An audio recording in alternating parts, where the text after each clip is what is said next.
দুর্বলতা রয়েছে এবং সরকারের খাদ্য বিতরণ ব্যবস্থা পাবলিক ফুড ডিস্ট্রিবিউশন এইখানে এটার পরিসরটা বেড়েছে, ওএমএস কিংবা ফুড ফর ওয়ার্ক প্রোগ্রাম এগুলোর পরিসরটা বেড়েছে এবং এটা আরো আমরা এই উচ্চ মূল্যস্ফীতির সময় আরো বাড়ানোর কথা বলছি। আরেকটা বিষয় যে গ্যাস সংকটে একটা সার উৎপাদনের উপর একটা নেতিবাচক প্রভাব পড়ে এবং এটার সারের একটা ঘাটতি হলে আমরা জানি যে বিশেষ করে চাল উৎপাদনের জন্য একটা হুমকি হয়ে দাঁড়ায়, যেটা কিনা আগামী আসন্ন যে বুড়ো মৌসুম সেটার জন্য একটা বড় হুমকি হয়ে দাঁড়াতে পারে এবং সেজন্য সরকারকে প্রস্তুতি নিতে হবে। তবে সার আমদানি যে কোনো পণ্য, বিশেষ করে এই ধরনের ক্রিটিক্যাল স্ট্র্যাটেজিক পণ্য আমদানি করলে সেটার উৎপাদন ব্যয়ও বাড়ে, সেটা ভর্তুকির উপরে আবার চাপ পড়ে। যদি আমি উৎপাদন খরচ কমিয়ে এবং সুলভ মূল্যে বিক্রি করতে চাই তাহলে কিন্তু সরকারকে আবার ভর্তুকি দিতে হয়। সুতরাং এখানে অনেক ম্যানেজমেন্টের বিষয়, ব্যবস্থাপনার বিষয় রয়েছে। এখানে আরেকটি বিষয় উল্লেখযোগ্য যে বৈশিষ্ট্য কৃষি খাতে, যখন আমরা বলে থাকি যে দরিদ্র জনগণের কথা, মূল্যস্ফীতির কথা, কৃষি শ্রমিকের মজুরিটা কমে গেছে এবং অন্যদিকে খাদ্যের দাম বাড়ছে, যার ফলে একটা বিষয় হচ্ছে যে গ্রামীণ দরিদ্র জনগণের উপরে কিন্তু তাদের প্রকৃত আয় এবং ক্রয় ক্ষমতাটা কমে যাচ্ছে, সেটা আমরা এর আগেও জোর দিয়েছি। এই প্রেক্ষিতে অনেকগুলো সুপারিশমালার আমরা বলেছি, এর মধ্যে এখনই খুব জরুরি দরকার একটা সমন্বিত খাদ্যনীতি কাঠামো, সেটা দরকার, যাতে কিনা আমরা আগাম উৎপাদন পূর্বাভাসের ভিত্তিতে আগে থেকেই নির্ধারণ করে এবং একটা সমন্বিত খাদ্য আমদানি কৌশল করতে পারি। চালের পাশাপাশি আমরা গমের মজুদ জোরদার করে খাদ্য মজুদের মধ্যে একটা বৈচিত্র্য নিশ্চিত করতে পারি। উচ্চ মূল্যস্ফীতির সময়ে দরিদ্র বান্ধব খাদ্য সহায়তা কর্মসূচি সম্প্রসারণ করা, এটার কথা বলেছি। আমদানি, পরিবহন এবং বাজার ব্যবস্থাপনার দক্ষতা এটা বাড়িয়ে মূল্যস্ফীতিটাকে স্থিতিশীল কিংবা এই পণ্যগুলোর মূল্যটাকে স্থিতিশীল রাখা প্রয়োজন এবং সার আমদানি, ভর্তুকি ব্যবস্থাপনাটাকে শক্তিশালী করে উৎপাদন ব্যয়টা নিয়ন্ত্রণের মধ্যে রাখা। আউশ এবং আমনের উৎপাদন বাড়াতে উন্নত জাত, মানসম্মত বীজ এবং সময়মতো সার সরবরাহ নিশ্চিত করতে হবে। এইগুলো আরো স্পেসিফিক ভাবে আমাদের আছে, কিন্তু এগুলো ওভারঅল মোটা দাগে আমাদের এই সুপারিশ রয়েছে। তারপরে হচ্ছে আরেকটি গুরুত্বপূর্ণ খাত, সেটি হচ্ছে ব্যাংকিং খাতের যে সমস্যা, সেইটার উপরে আমরা বলছি যে ব্যাংকিং খাতের সমস্যার কথা বলতে গেলে এর আগেও আপনাদের সামনে অনেক আলোচনা করেছি। মূলত পাঁচটা যদি আমরা বড় বড় সংকট সমস্যার কথা বলি, একটি হচ্ছে যে মূলধনের অবস্থাটা, ঝুঁকিভিত্তিক মূলধন অনুপাত, এটা হচ্ছে যে নিয়ন্ত্রক সীমা যেটা থাকে, credit to risk weighted asset, এটা কিন্তু আপনারা দেখবেন যে এটা ক্রমান্বয়ে কমে যাচ্ছে। যদিও বেজেল 3 অনুযায়ী যে পরিমাণ রাখার কথা সেটা রাখা যাচ্ছে না, সেটা কমে যাচ্ছে সবগুলো ধরনের ব্যাংকে, মূলত প্রায় সবগুলোর। এবং তারপরে হচ্ছে যে সবচেয়ে গুরুত্বপূর্ণ বিষয় খেলাপি ঋণ এবং সম্পদের মান, এটা একটা দুর্বলতা, এটা একটা কাঠামোগত সমস্যা, অনেক দিন থেকে চলেছে এবং 2025 সালের সেপ্টেম্বর মাসে আপনারা জানেন যে খেলাপি ঋণের পরিমাণটা মোট ঋণের প্রায় 36% দাঁড়িয়েছে এবং এটার পরিমাণটা 6,44,515 কোটি টাকা, যেটা কিনা 2015 সালের তুলনায় 12 গুণ বেশি।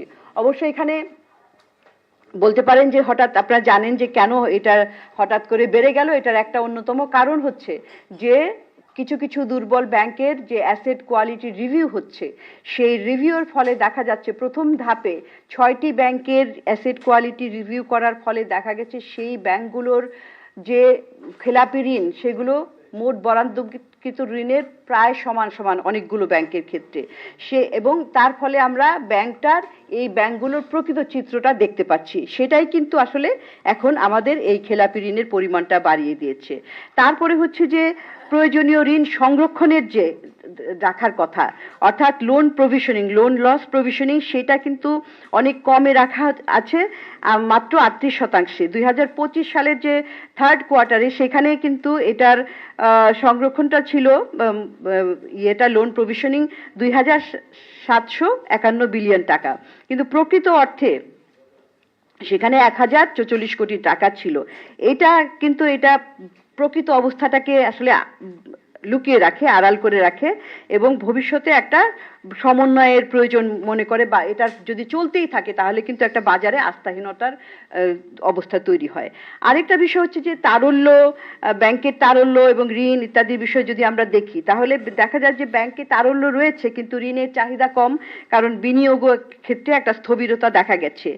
কিছু কিছু ব্যাংক, দুর্বল ব্যাংক এবং কিছু ইসলামী বিশ্বাসায়িত ব্যাংক, তারা ন্যূনতম তারল্য ধরে রাখতে তারা সমস্যার মুখোমুখি হচ্ছে। কিন্তু অন্যদিকে আমরা এটাও দেখতে পাচ্ছি যে ব্যাংকগুলোতে ঋণের চাহিদাটা কমে যাওয়ায় ঋণ আমানত অনুপাত অর্থাৎ অ্যাডভান্স ডিপোজিট রেশিও সেটাও কিন্তু কমেছে। এবং যেহেতু সুদের হার উচ্চ, সুতরাং সেখানে একটা, এবং একদিকে সুদের হার বেশি, অন্যদিকে হচ্ছে অর্থনৈতিক একটা অনিশ্চয়তা, রাজনৈতিক অনিশ্চয়তার কারণে, সেই কারণে কিন্তু বিনিয়োগও কম হচ্ছে। এই এর ফলে কিন্তু ব্যাংকে আমরা অনেক ব্যাংকে তারল্য দেখতে পাচ্ছি। আরেকটা হচ্ছে যে ব্যাংকিং খাতের যে লাভ, সেটা কিন্তু এই 3 দশকের মধ্যে আমরা সর্বনিম্ন দেখতে পাচ্ছি। খেলাপি ঋণ বৃদ্ধি, সংরক্ষণ ব্যয়, সুদের মার্জিন কমে যাওয়া ইত্যাদির কারণে ব্যাংকের যে প্রফিটেবিলিটি সেটা কিন্তু বেশ কমে যাচ্ছে। 2025 সালে এটার যে রিটার্ন অন অ্যাসেট যেটা, সেটা কিন্তু অনেক কমেছে, -0.58%। 3 দশকের মধ্যে সবচেয়ে খারাপ অবস্থা। এগুলো ব্যাংকের মূল স্বাস্থ্যটার একটা প্রতিফলন চিত্র তুলে ধরেছে আমাদের সামনে, এবং এটা অনেকদিন থেকে চলছে।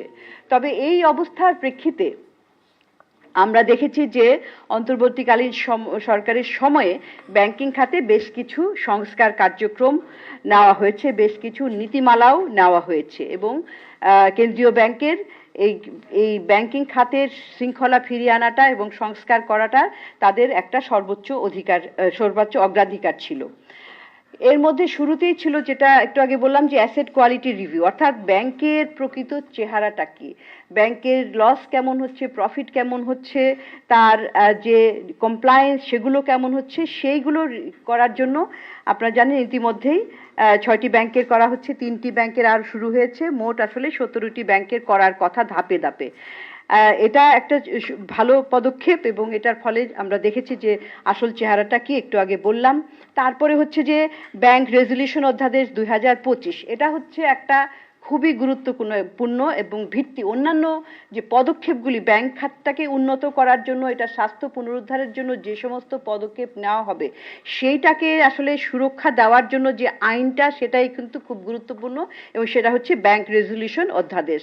এই অধ্যাদেশের মাধ্যমে দুর্বল এবং দেউলিয়া ব্যাংকগুলো মোকাবেলার জন্য একটা কাঠামো, একটা নিয়মতান্ত্রিক কাঠামো চালু করা হয়েছে, এবং এটা বাংলাদেশ ব্যাংক এইটার অথরিটি, কর্তৃপক্ষ হবে, এবং তারা প্রয়োজনে ব্যাংকের স্বাস্থ্য পরীক্ষা করে ব্যাংকে পুনর্গঠন, একীভূতকরণ এবং যদি প্রয়োজন পড়ে সুশৃঙ্খলভাবে এটাকে বন্ধ করা, এগুলো ধরনের ব্যবস্থা নিতে পারবে, এবং এইটা তার এই পদক্ষেপগুলোকে সুরক্ষা দেবে।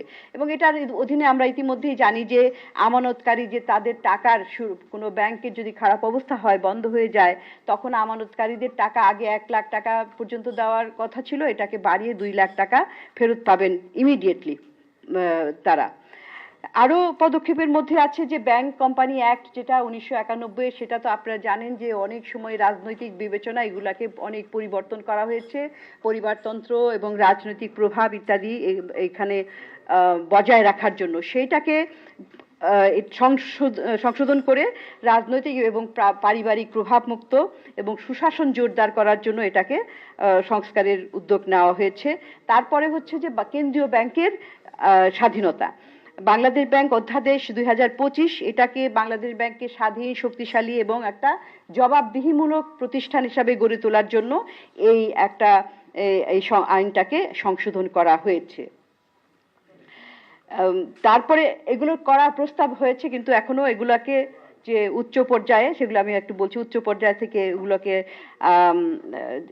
অ্যাপ্রুভ করা, সেটা এখনো বাকি রয়েছে। আরেকটা গুরুত্বপূর্ণ সংস্কার, সেটা হচ্ছে যে দেউলিয়াত্ব এবং দেউলিয়া আইন 2025, এইটাও যে অনেক সময় যে সমস্ত ব্যবসা দুর্বল হয়ে যায় সেগুলোকে বন্ধ করার জন্য কিংবা সেগুলোকে পুনর্গঠনের জন্য যে নীতিমালা, সেইখানে আমাদের কিন্তু দেশে নীতিমালাটা ছিল না।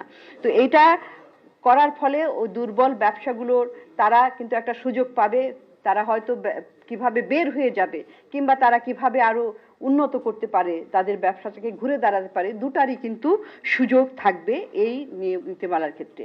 এখন যেটা বললাম যে বাস্তবায়ন করাটাই অনেকগুলো আরো বিভিন্ন ধরনের সংস্কারের প্রস্তাবও রয়েছে, এগুলোও কিন্তু প্রস্তাব করা হয়েছে, কিন্তু বিষয়টা হচ্ছে যে বাস্তবায়ন, সেখানেই মূল সমস্যা। এবং বাস্তবায়ন করাটাই হবে, নীতিগত উদ্যোগগুলো বাস্তবায়ন করাটাই কঠিন চ্যালেঞ্জ, এবং কঠিন চ্যালেঞ্জগুলোর মধ্যে একটা তো অবশ্যই যে রাজনৈতিক প্রভাব এবং যারা স্বার্থ গোষ্ঠী, যাদের ইন্টারেস্ট আছে এটার মধ্যে, সেগুলো কিংবা নিয়ন্ত্রণ সংস্থা আদালতের এগুলোর সীমিত সক্ষমতাটা, আইনি প্রক্রিয়া দীর্ঘ এবং জটিল, আমানতকারীদের আস্থা বজায় রাখা, এইগুলোর একটা আমাদের বাস্তবতা, এই বাস্তবতার আলোকেই কিন্তু বাস্তবায়ন করতে হবে, সেখানে চ্যালেঞ্জ দেখা যায়। করণীয় ক্ষেত্রে আমরা বেশ কিছু করণীয় বলেছি সংক্ষেপে। তো সেগুলোর মধ্যে আছে, প্রথমেই আমি বলবো যে সংস্কারটা দ্রুত, সংস্কারগুলো আইন হিসাবে দ্রুত অনুমোদন করা এবং কার্যকর করা। ব্যাংক কোম্পানি আইন সংশোধন করা, এগুলোর প্রস্তাব হয়েছে, বাংলাদেশ ব্যাংক অধ্যাদেশ, ব্যাংক রেজিস্ট্রেশন অধ্যাদেশ, দেউলিয়াত্ব আইন, এগুলো কিন্তু এক একটা পর্যায়ে এক এক ধাপে ধাপে রয়েছে, সেগুলো উচ্চ পর্যায়ে থেকে অর্থ মন্ত্রণালয় থেকে এবং তারপরে নির্বাচিত সরকার আসলে সেগুলো কিন্তু সংসদেও পাশ করতে হবে। এবং আমাদের দাবি থাকবে যে এগুলো যাতে সংস্কার কার্যক্রমগুলো যাতে থেমে না যায়, এটার গতিটা যাতে থেমে না যায়। দ্বিতীয়ত হচ্ছে যে বাংলাদেশ ব্যাংকের স্বাধীনতা এবং কর্তৃত্ব এটা নিশ্চিত করতে হবে, যাতে কিনা রাজনৈতিক চাপের বাইরে থেকে তারা কাজ করতে পারে, এবং এটা কিন্তু এক সংস্কারের, ব্যাংকিং খাতের সংস্কারের একটা মূল ভিত্তি হবে। ব্যাংক রেজলিউশন কাঠামো ধারাবাহিকভাবে প্রয়োগ করতে হবে, এবং সেখানে কোনো দুর্বল ব্যাংককে বারবার ছাড় দেওয়া সেটাও যাবে না, প্রয়োজনে পুনর্গঠন, একীভূতকরণ এবং প্রয়োজন পড়লে বন্ধ করার সিদ্ধান্ত নিতে হবে, যাতে কিনা এখানে ব্যাংকিং খাতে শৃঙ্খলা ফিরে আসে। চতুর্থত হচ্ছে বিশেষ দেউলিয়া আদালত এবং দক্ষ জনবল গড়ে তুলতে হবে, কারণ আমরা দেখি যে সমস্ত কেসগুলো যায় কোর্টে, সেগুলো কিন্তু অনেক জমে রয়েছে, সেগুলো দ্রুত নিষ্পত্তি করা হয় না। এবং একটা হচ্ছে যে স্বচ্ছ যোগাযোগ এবং আস্থা তৈরি করতে হবে জনগণের, কারণ এখানে ব্যাংকিং খাতে জনগণের অর্থ থাকে, জনগণের আমানত নিয়ে কিন্তু সরকার এগুলোর কিংবা কেন্দ্রীয় ব্যাংক সেগুলোর একটা, কিংবা কমার্শিয়াল ব্যাংকগুলো কিন্তু সেগুলো খাটিয়ে সেগুলোকে ব্যবসার নিয়োগ করে তারা কিন্তু ব্যবসা করে থাকে। সুতরাং আমানতকারীদের তাদের মধ্যে একটা আস্থা তৈরি করতে হবে। এবং সবশেষে সবচেয়ে গুরুত্বপূর্ণ হচ্ছে যে একটা সর্বোচ্চ পর্যায়ে স্পষ্ট রাজনৈতিক অঙ্গীকার থাকতে হবে। এবং তারপরে হচ্ছে আরেকটা গুরুত্বপূর্ণ বিষয়, সেটি হচ্ছে ব্যক্তি খাতের বিনিয়োগের ক্ষেত্রে আমরা দেখছি যে বিনিয়োগের, এর আগেও বলেছি ব্যাংকিং খাতের কথাও বলতে, যে বিনিয়োগে একটা ভাটা দেখা যাচ্ছে, এবং এর ফলে সামনে কিন্তু বড় একটা চ্যালেঞ্জ। আমরা এখন যেহেতু বাংলাদেশ একটা গুরুত্বপূর্ণ মোড়ে দাঁড়িয়ে আছে, সেই জন্য আমরা যদি কর্মসংস্থান বাড়াতে চাই, অর্থনৈতিক উৎপাদন বাড়াতে চাই এবং প্রবৃদ্ধিটার হার আরো ঘুরে বাড়াতে চাই, তাহলে এই বিনিয়োগ ছাড়া উপায় নেই। কিন্তু বিনিয়োগের ক্ষেত্রে আমরা যদি সূচকগুলো দেখে থাকি, তাহলে কিন্তু অনেকগুলো সূচক ঐতিহাসিকভাবে নিচে নেমে গেছে। সরকারি বিনিয়োগ কিছুটা বাড়লেও বেসরকারি বিনিয়োগটা আরো কমে গেছে। আপনারা জানেন যে এটা 23-24% জিডিপির এটার মধ্যে থাকে, গত বছরে 24% মতো ছিল। এখানে এসে মানে 2025-এ এসে এটা আমরা দেখছি যে 22.5% নেমে এসেছে। সাম্প্রতিক সময়ের মধ্যে এটা সর্বনিম্ন। তেমনি কিন্তু প্রত্যক্ষ বিদেশি বিনিয়োগ এফডিআই সেটাও নেতিবাচক ধারায় রয়েছে। এখানে 2025 অর্থ বছরে দেখেন সর্বোচ্চ 20,778 কোটি টাকা। তো সুতরাং এই বিষয়গুলি মাথায় রেখে কিন্তু আমাদের বিনিয়োগের যে বিদ্যমান প্রতিবন্ধকতা রয়েছে সেগুলো দূর করতে হবে, এবং এই প্রতিবন্ধকতা দূর করে বিদ্যমান যে বিনিয়োগগুলো আটকে রয়েছে সেগুলোকে পুনরায় শুরু করা এবং নতুন বিনিয়োগ আনার উপরে জোর দিতে হবে।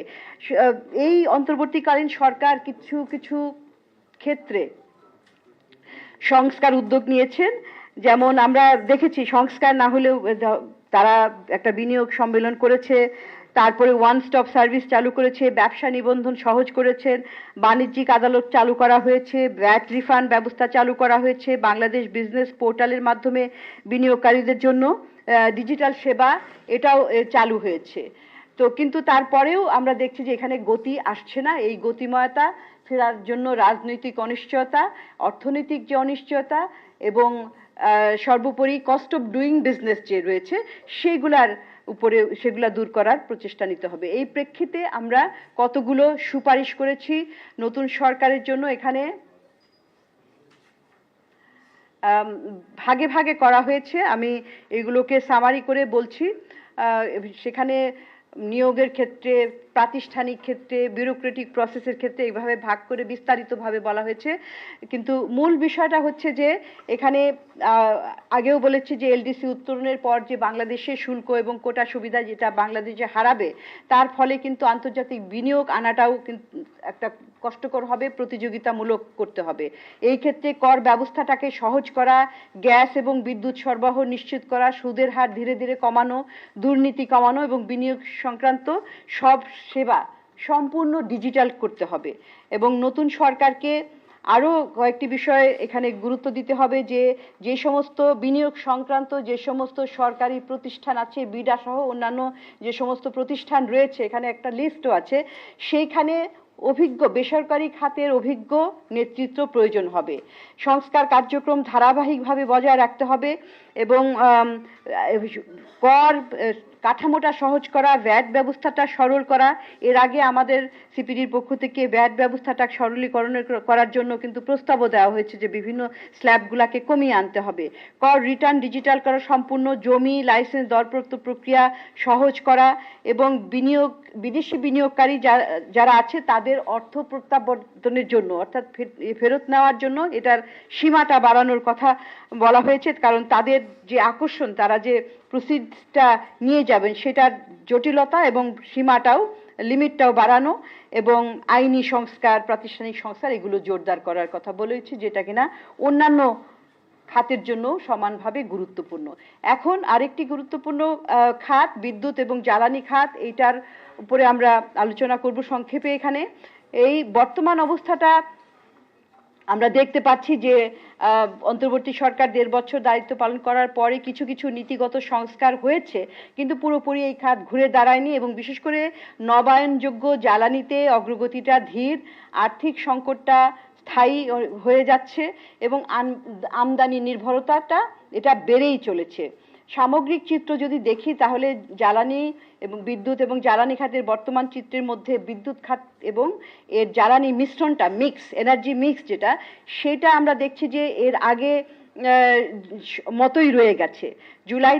জুলাই 2024 থেকে ডিসেম্বর 2025 পর্যন্ত সময়ে মোট উৎপাদন সক্ষমতাটা খুব একটা বাড়েনি। তবে কিছু ইতিবাচক পরিবর্তন আমরা দেখছি যে সেখানে সঞ্চালন লাইন বেড়েছে 12.5%, বিতরণ লাইন বেড়েছে 1.5% এবং নবায়নযোগ্য জ্বালানি থেকে প্রকৃত বিদ্যুৎ উৎপাদন দ্বিগুণেরও বেশি হয়েছে। কিন্তু এখানে নির্ধারিত কিছু বিদ্যুৎ কেন্দ্র বাতিল না করায় বিদ্যুৎ উৎপাদন সক্ষমতাটা এখনো 42% মতো রয়ে গেছে।